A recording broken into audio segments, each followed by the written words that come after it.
Hello everyone, আজকের কেকটা হবে সিম্পলের মধ্যে।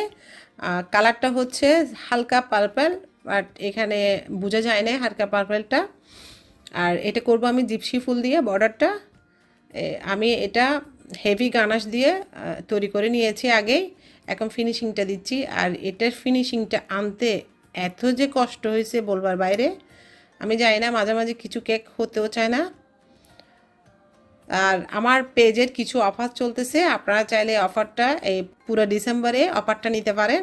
সবগুলো কেকের উপরে আমি অফার দিয়েছি। এই যে আমার জিপসি ফুল দিয়ে আমি পুরোটাই বর্ডার করে দিব। আর কাস্টমার আমাকে একটা লিপের ছবি দিয়েছিল, ওই লিপটা আমি পাই নাই, এটা আমার গাছ থেকে নিয়ে দিয়েছি। এটা হচ্ছে রজনীগন্ধার মনে হয় লিপটা। এ হচ্ছে আমার কেক। আর কালারটা হালকা পার্পল ছিল, এখানে সাদা কেন লাগতেছে জানি না। আমি একটা সুন্দর লুক দেওয়ার চেষ্টা করছি। কেকের ফিনিশ